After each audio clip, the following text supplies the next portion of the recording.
Hello everyone. ये video है आज का, जिसमें जो IB CIO जो पास किए हैं फाइनल रिजल्ट में, जिनका रोल नंबर आया है, ये वीडियो खासकर उनके लिए है कि कैसे मतलब अब का इसके आगे का प्रोसेस क्या है, कितने महीनों के बाद ज्वाइनिंग होगी, ज्वाइनिंग के पहले फिर ट्रेनिंग होगी, मेडिकल होगा तो मेडिकल का क्या प्रोसेस है, ज्वाइनिंग कितने दिनों के बाद होती है, और वेरिफिकेशन कैसे होता है। इन सभी सवालों पे बहुत लोग, बच्चे जो हैं, बहुत सारे जो काफ़ी मैसेज कर रहे हैं, वो लोग इस वीडियो बनाया जाए इसमें रिक्वेस्ट कर रहे हैं। तो ये वीडियो उन्हीं के लिए है। तो देखिए, मेरे साथ क्या हुआ तो मैं आपको बताता हूँ। और ठीक है, तो जो मेरा रिजल्ट आने के बाद, रिजल्ट आने के ठीक के समझिए कि 2 या 3 साल के बाद, 2 या 3 महीने के बाद, 2 या 3 महीने के बाद मुझे अचानक से कॉल आया, यहाँ से IB से कॉल आया कि आपका नाम ये है, आप ये कहाँ रहते हो, क्या कर रहे हो। तो मुझे लगा कि फेक कॉल है यार, ऐसे थोड़ी ना कॉल, IB थोड़ी ना कॉल करेगी आपको, मतलब जो मतलब ज्वाइनिंग करने के लिए या ये करने के लिए। IB को अब पता ही है, जैसे होता नहीं है कि कोई बैंक किसी अपने कस्टमर को कॉल नहीं करती है, पता है ना। तो इस तरह से मुझे लगा कि IB कैसे कॉल कर सकती है। तो मुझे क्या हुआ ना कि मैं फिर वापस ये विभाग में गया था। मैं IB का जो मैंने जहाँ इंटरव्यू दिया था, मैं वहाँ कंफर्म करने के लिए गया कि नहीं सही कॉल सही है या फेक है। तो जब गया तो पता चला कि नहीं, कॉल सही थी। और वो सब मेरे फाइल को रेडी कर रहे थे। जो मेरा फाइल था, फाइल बनाते आपने जो इंटरव्यू के टाइम और जो आपका जो साइको के टाइम आपने जो जमा किया है ना, उसका एक फ़ाइल बनाता है, आपके नाम से फाइल बनेगा। जो भी आपका नाम है उसका नाम से एक फ़ाइल बन जाता है। तो वही मतलब उसको फिर आपने जो इन्फॉर्मेशन दिया है अपने बारे में, वो सही है या गलत है। जो भी आपने बताया, 4 साल पहले आप कहाँ रहते थे, 5 साल पहले आप कहाँ रहते थे, 15 साल पहले कहाँ रहते थे, आप विदेश गए हैं कि नहीं गए हैं, आपको कोई पासपोर्ट है क्या, वीज़ा इशू किया गया क्या आपको, आपने जो कास्ट जो भरा है EWS में है या OBC या SC ST में है, तो क्या है, वो सब चीज़ वेरीफाई होगा। तो मेरे को क्या हुआ ना कि मुझे कॉल आया, तो मैंने गया, हाँ सही बात थी कि हाँ यार स्टार्ट हो गया ज्वाइनिंग प्रोसेस। तो फिर क्या हुआ ना, फिर और भी मतलब कई जगह से मुझे कॉल आने लगा फिर, कि कुछ IB वाले ही कॉल कर रहे थे।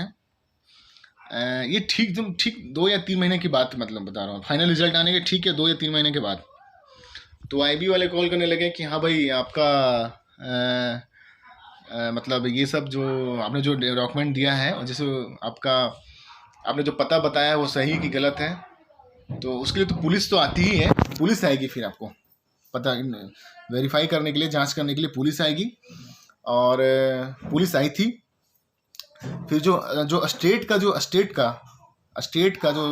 गवर्नमेंट का CID वगैरह होते हैं, वो लोग भी आए थे जांच करने के लिए। ठीक है, इनफैक्ट मुझे भी बुलाया था कि आप इस एड्रेस पे आ जाओ। और सर्टिफिकेट जांच करने के लिए भी पहले वो जाएंगे। ये सब ज्वाइनिंग होने के पहले की बात है, ये सब पहले ज्वाइनिंग के पहले होगा पूरा चीज़। और एक IB वाली तो जो लेडीज़ थी, एक ACIU वो भी थी, ACIU आती हैं, वो भी ACIU थी। तो वो आई थी, मेरे घर पे आई थी जांच करने के लिए।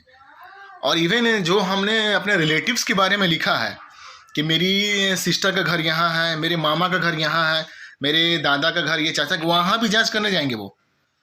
अगर वो संतुष्ट हो गए कि नहीं, आप जो आपने जो जवाब दिया है, आपने जो मतलब आपसे अगर संतुष्ट हो गए तो वो जाते नहीं। वो सब भी थोड़ा सा अपने मतलब काम से बचते हैं ना कि अरे जाओ यार, तुम सही बता रहे हो तो फिर उतना करने की क्या ज़रूरत है।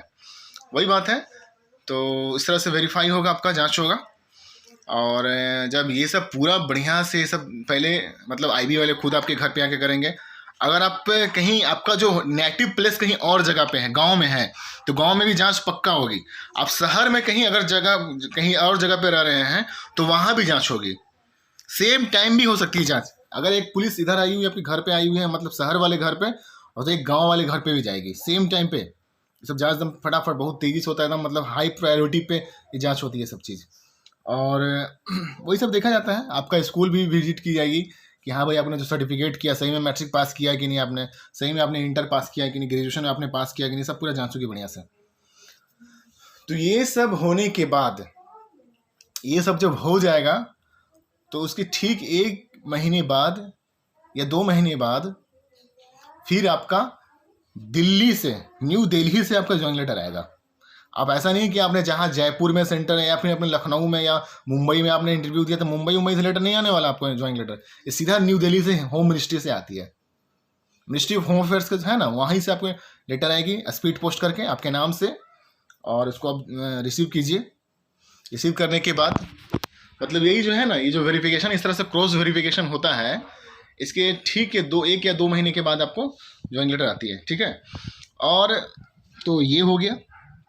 तो जब ज्वाइन लेटर आने के बाद, अब मैं बताता हूँ कुछ मेडिकल के बारे में, शॉर्ट में बताता हूँ मैं आप लोगों को। ज्वाइनिंग लेटर आने के बाद मेडिकल होगा, इस पहले कंफ्योर हो जाना आप लोगों को। मेरा जो ऐसा ही हुआ था, ज्वाइनिंग लेटर आने मेरा आया तो उसी में लिखा होता कि आपको यहाँ एक अलग से फॉर्मेट बना हुआ था कि आपको या तो अपने कहीं किसी जगह पे किसी सिविल सर्जन तो वहाँ से जांच करवा लीजिए, या फिर अगर आप वहाँ से नहीं जांच करवाने में फेल हो गए, आप वहाँ जांच नहीं करवा पाए, तो फिर आपका खुद का यहाँ जो ट्रेनिंग जहाँ होगी, आपको जहाँ ट्रेनिंग के लिए आपको रिपोर्ट करने के लिए बोला गया है, वहाँ आपको ट्रेनिंग, वहाँ पर आपको जांच करेगा सिविल सर्जन। तो अगर पॉसिबल है तो आप अपने जो डिस्ट्रिक्ट का सिविल सर्जन होते हैं वहाँ से करवा लीजिए, बहुत वैलिड है वो, ठीक है।